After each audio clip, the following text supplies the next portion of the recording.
Hello student of plus two. Last time हमने किया था इलेक्ट्रोस्टैटिक पोटेंशियल इलेक्ट्रोस्टैटिक यूनिट में। ठीक है, इलेक्ट्रोस्टैटिक पोटेंशियल में हमने करा electrostatic potential is the amount of work done per unit charge. V is equal to work done per unit charge, amount of work done in bringing a unit positive charge from infinity to that point. ठीक है, amount of work done per unit charge is known as electric potential. Last time हमने करा था, ठीक है, electrostatic potential क्या होता है, amount of work done per unit charge. इसकी यूनिट थी हमारे पास 1 वोल्ट।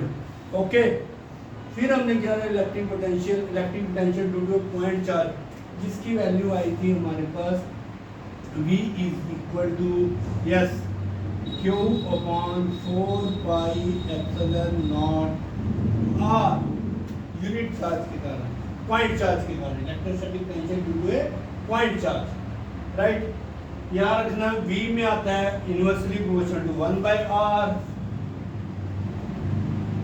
E में था हमारे पास R क्यूब था जब हमने इलेक्ट्रिक फील्ड डायपोल के कारण निकाली थी।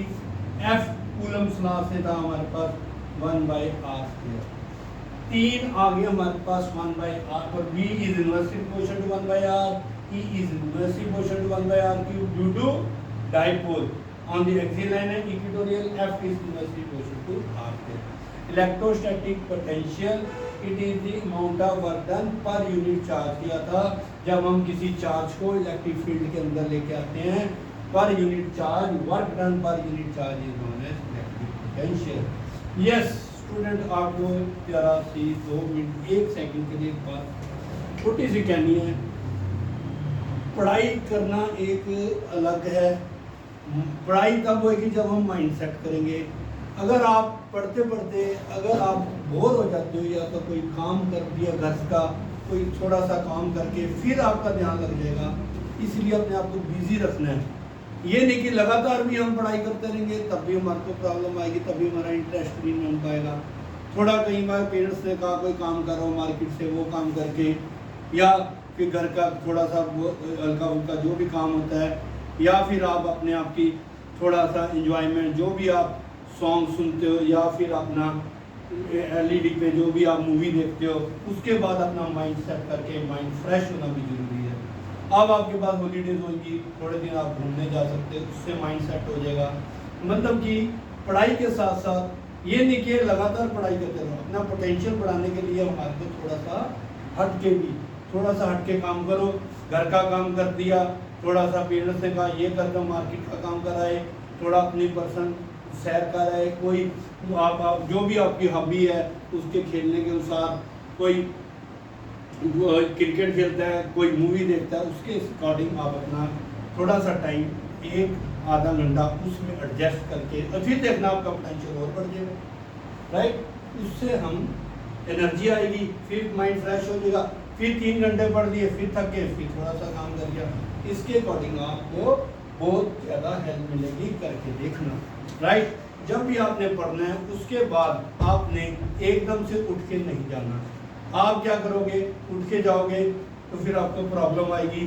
जब जो टॉपिक्स आपने पढ़ लिए हैं उसको मन में बुक बंद करके 1-2 मिनट वहाँ पे बैठ के रिवाइज करने हैं। वो टॉपिक आपको फिर बहुत लंबे समय तक माइंड में आपके फिट रहेंगे, याद रहेंगे। उससे देखना ये मेथड भी आप स्टडी का अपना के देखना। राइट, गो हेड। यस, हम कर रहे थे इलेक्ट्रिक पोटेंशियल कर लिया था। Electric potential amount of work done per unit charge, electric potential due to point charge. अब हमने करना है electrostatic potential energy. Next topic आ गया हमारे पास electrostatic potential energy. Right, go ahead. Electrostatic potential energy of a system of charges. Electrostatic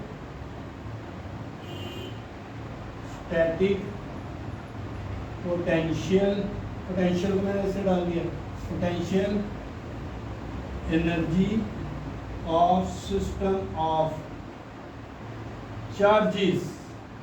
electrostatic potential energy of system of charges क्या होगी, बोलो। electrostatic energy of the system of charges is the energy possessed by the body due to their respective position, by the energy possessed by the point charges by the virtue of their respective position, उनकी position के according. Suppose करो बहुत सारे point charge हमारे पास infinity पे पड़े हुए हैं, Q1 Q2 Q3 dash dash dash Qn, सारे कहाँ पे पड़े हुए हैं? इन्फिनिटी पे। हम इसको इसकी रिस्पेक्टिव पोजीशन पे लेके आना चाहते हैं, राइट। जब भी जो वर्क डन करोगे इसको इसकी रिस्पेक्टिव पोजीशन में लाने में, वो वर्क डन किस फॉर्म में स्टोर हो जाएगा? Electrostatic potential energy of a system of charges. तो electrostatic potential energy of system charges क्या होगी?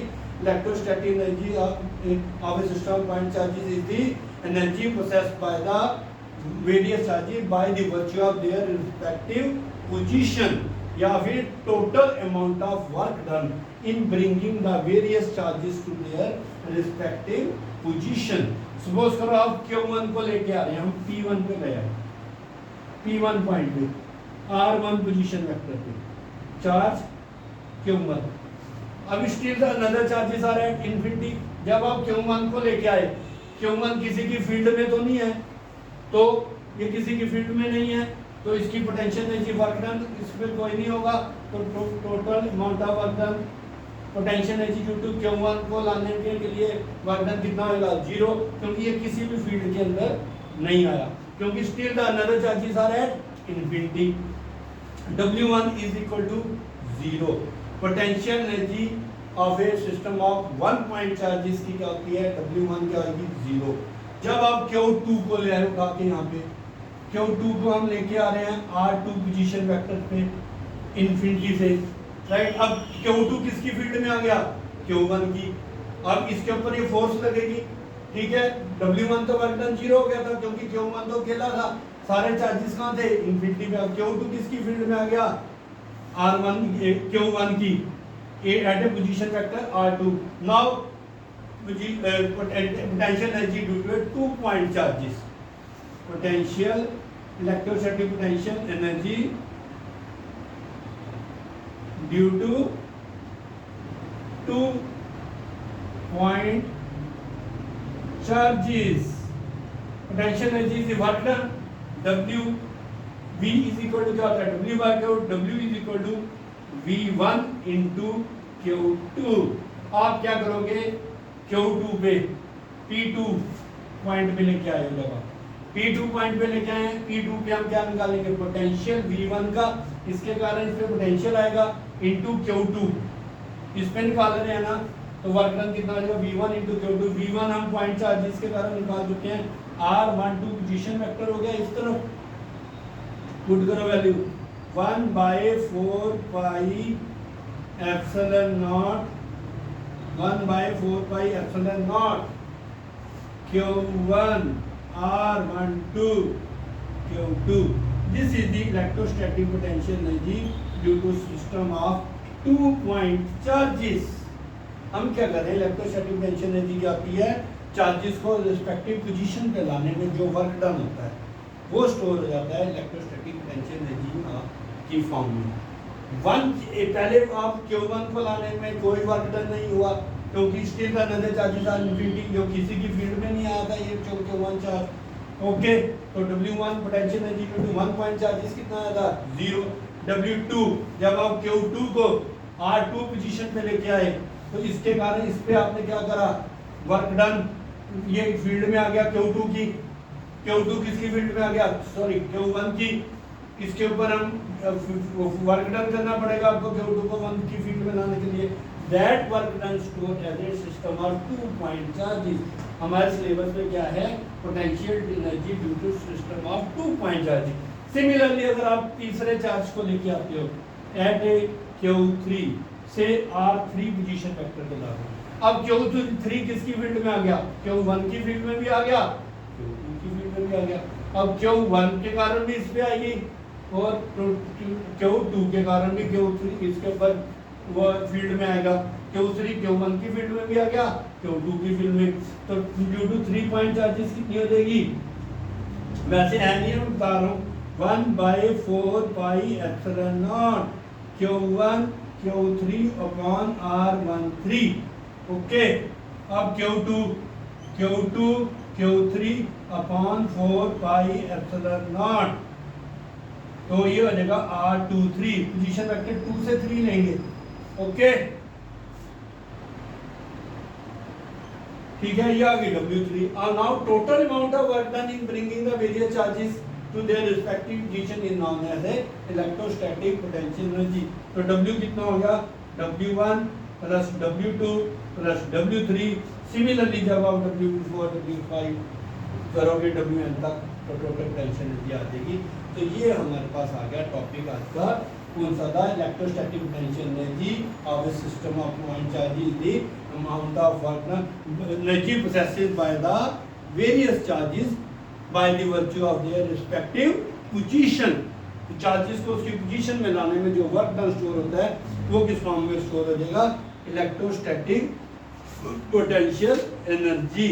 ओके, नेक्स्ट टॉपिक आ गया हमारे पास इलेक्ट्रिक फ्लक्स। इलेक्ट्रिक फ्लक्स से पहले हम करेंगे, ये मैं रब कर रहा हूँ। ओके, आगे चलो गो है। इलेक्ट्रिक फ्लक्स से पहले हम करेंगे एरिया वेक्टर। एरिया तो स्केलर क्वांटिटी होती है, यहाँ पे ये क्या रहेगी, एरिया वेक्टर। क्यों जी, area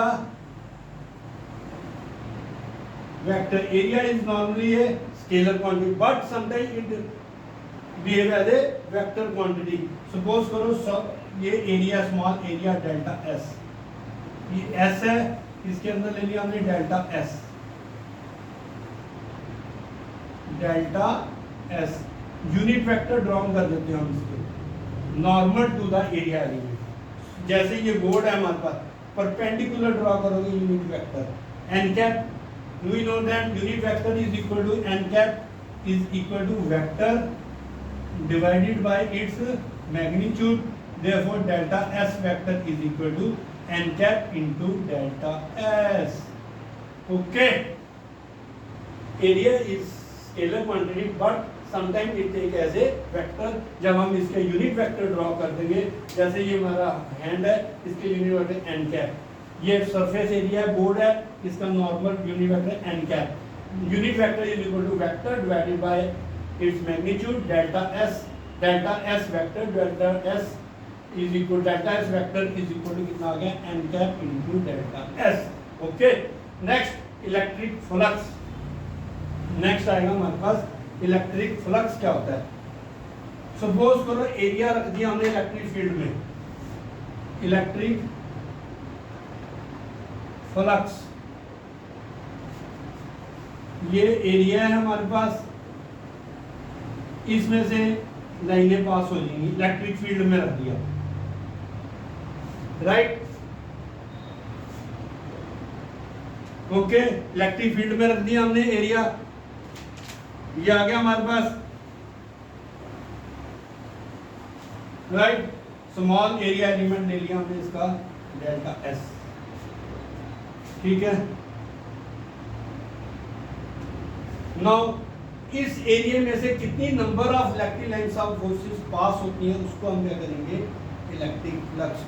total number of electric lines of forces passing through a given area held in an electric field is called electric flux. Total number of electric lines of forces passing through a given area held in electric field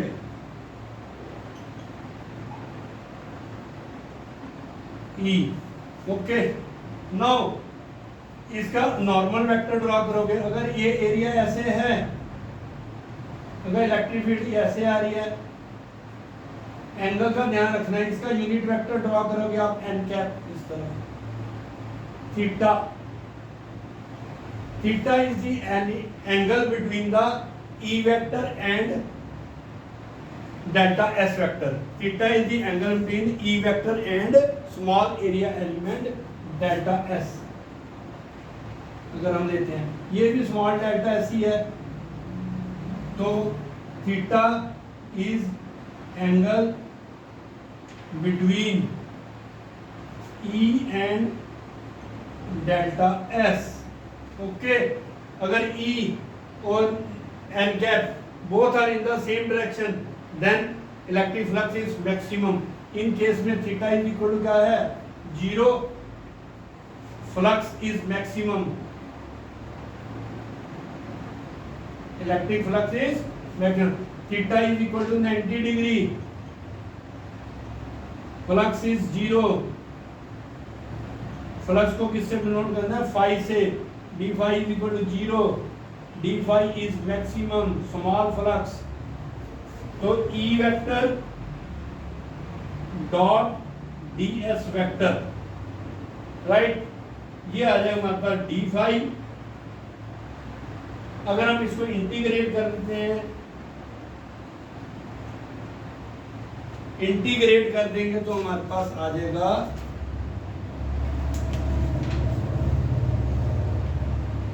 right, integrate total flux आ जाएगा close surface area में पास आ रहा है, area D phi E D S,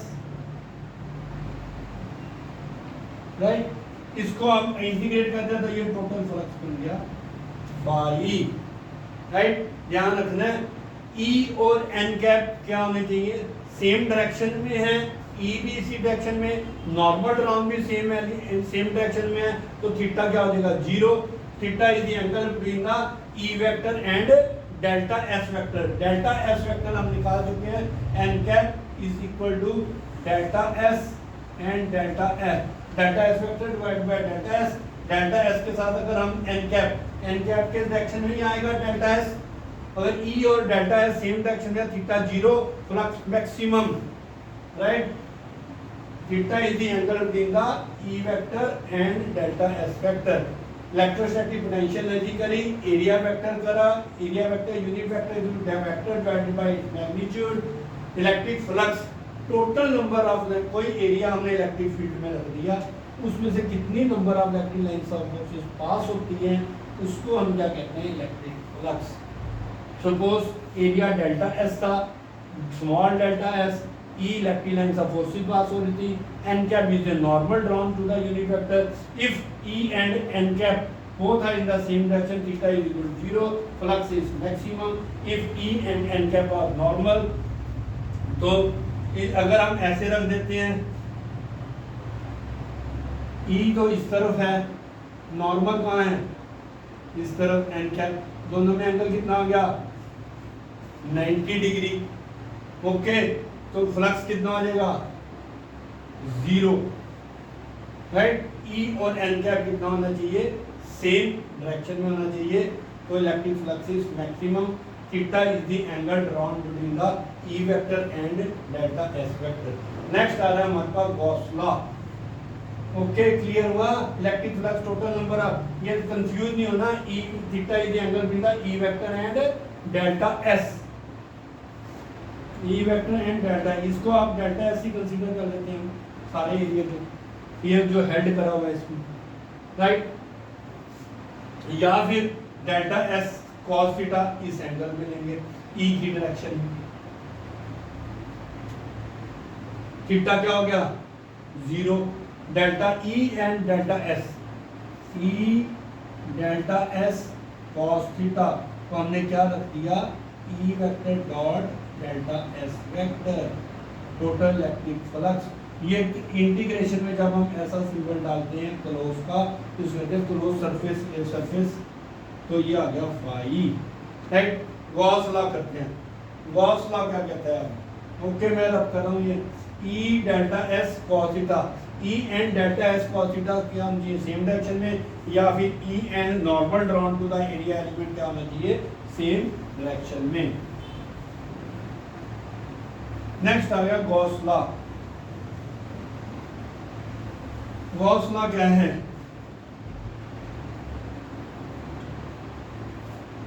surface integral of electrostatic field produced by any source enclosing volume V, enclosing area, enclosing volume V in a vacuum is equal to 1 by epsilon naught times surface integral of Gauss law. Okay, Gauss's law, right, या Gauss theorem भी कहते हैं इसको, और theorem TH डाल दिया मैंने theorem के लिए। गॉस थ्योरम क्या कहती है? Surface integral of electrostatic field produced by any source in any area enclosing volume V is equal to the 1 by epsilon naught times the total charge enclosed by the surface. Right? Surface integral of electrostatic field E produced by any source over an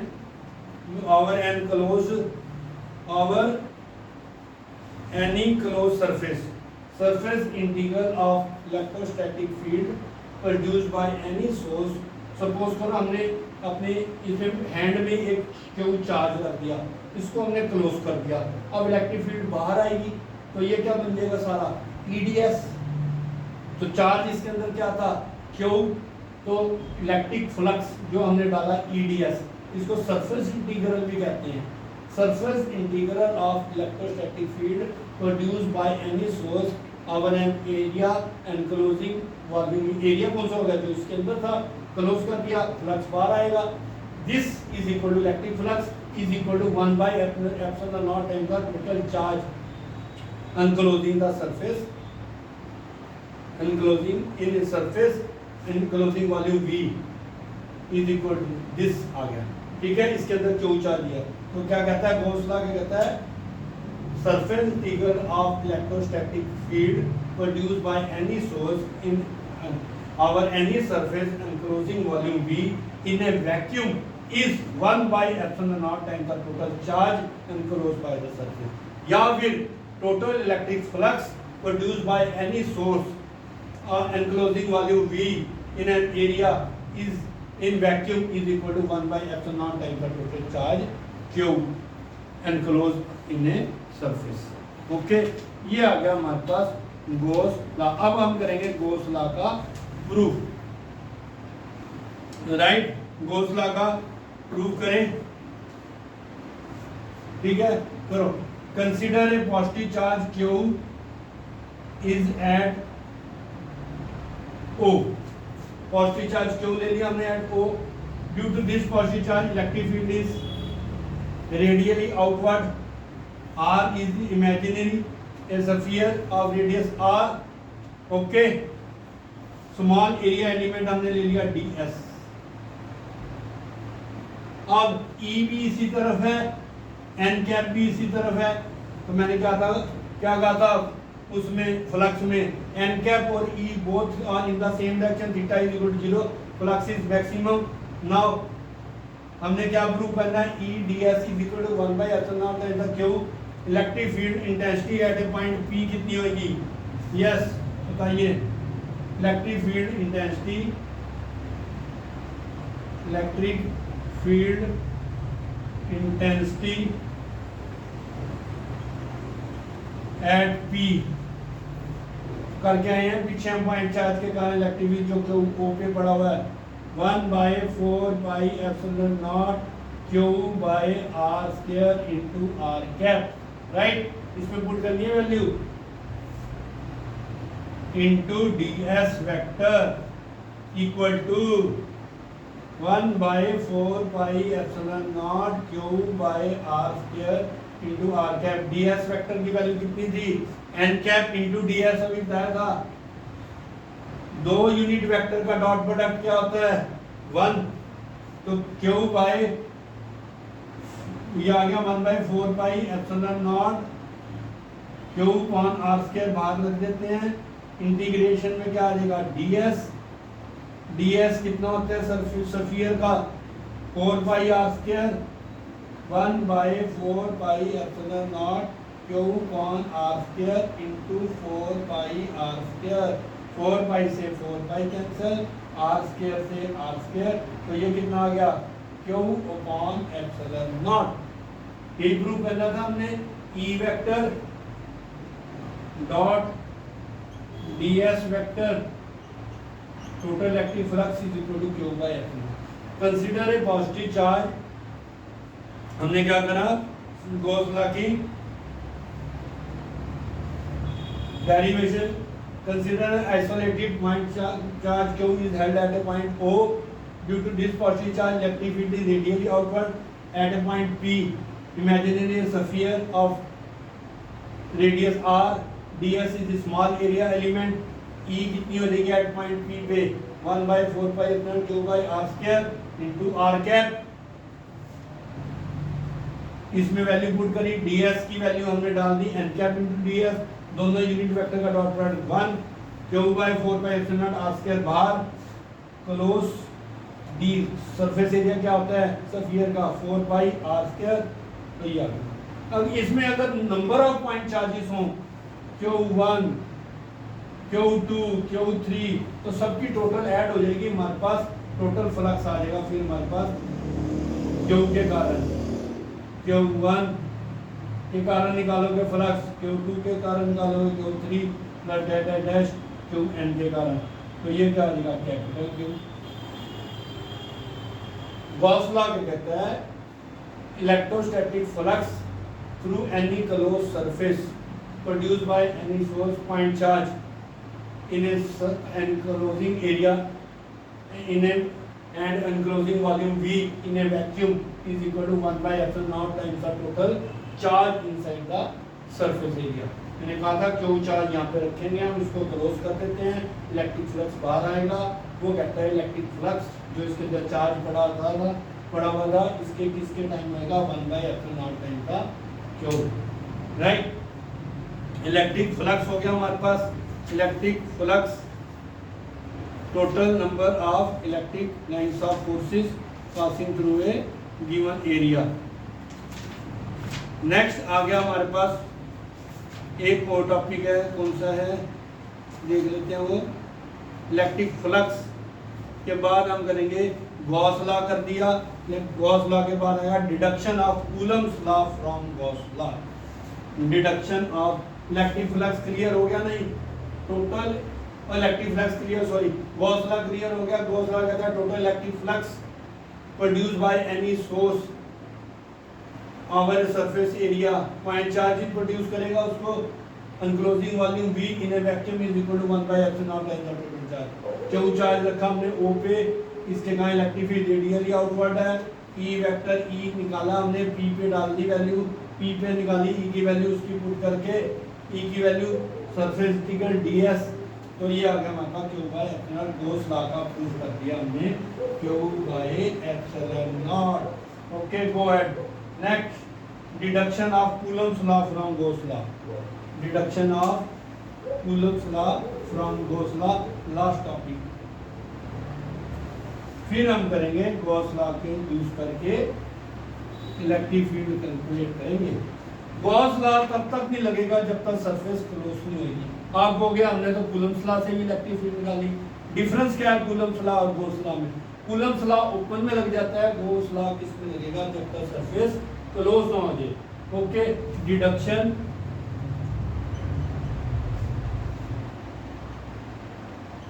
of Coulomb's law from Gauss's law.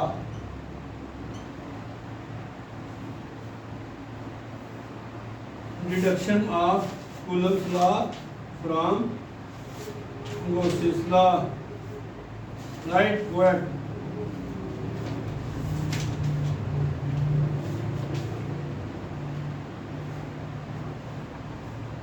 Right? करो अब।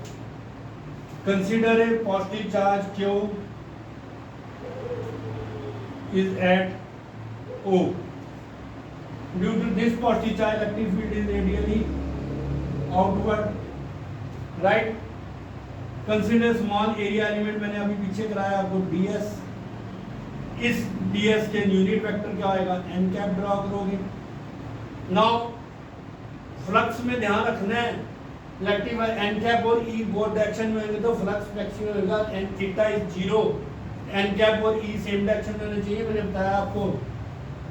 ठीक है, हम क्या करें, Gauss law और Coulomb's law from Gauss law, right. अब electric field intensity at a point P कितनी होगी? Yes, electric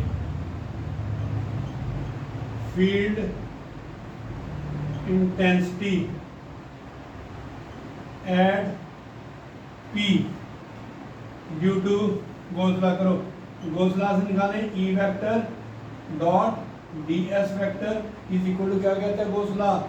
Q by epsilon naught. Now E निकालनी है हमने, ई का क्या आएगा? R cap D S N cap D S E बाहर, डी एस कितनी हो जाएगी? स्फीयर का सरफेस एरिया कितना होता है टोटल? 4 pi R square. तो E इज इक्वल टू आ गया हमारे पास, सॉरी यहाँ पे E into 4 pi R square Q by epsilon naught, right. E की वैल्यू निकाल लो, E इज इक्वल टू कितना आ गया? Q upon 4 pi R square into epsilon naught. ये आ गई E की वैल्यू। नाउ अगर यहाँ पे कोई P पॉइंट पे क्यू नॉट चार्ज बड़ा हो, test charge Q naught is the test charge at point P, therefore force is acting on the test charge at P, F is equal to Q not into E। E हम निकाल चुके हैं, यहाँ पे रख दीजिए value 1/4 pi epsilon naught Q upon R square. तो F is equal to आ गया हमारे पास Q into Q naught upon 4 pi epsilon naught R square. ये आ गया हमारे पास कूलम्ब्स लॉ, राइट। ये ध्यान रखना है, मैंने बिल्कुल क्लियर कर दिया। एन कैप और ई सेम डायरेक्शन में होंगे तो फ्लक्स क्या होगा? मैक्सिमम ई vector dot D S vector Gauss theorem से आ गया। ये अकॉर्डिंग टू यहाँ पे लिख देना, अकॉर्डिंग टू गॉसिस लॉ। ओके, यहाँ पर ठीक है। E की वैल्यू निकाली। आज हमने करा electrostatic potential energy by the system of point charge. Electrostatic potential energy by system of point charge is the amount of work done in bringing the various charges to their respective position, या फिर electrostatic potential energy of system of point charge by the virtue of their respective position. जब सारे charge infinity पे पड़े होते हैं तो W1 क्या आया था हमारे पास? पोटेंशियल एनर्जी 0 आई थी।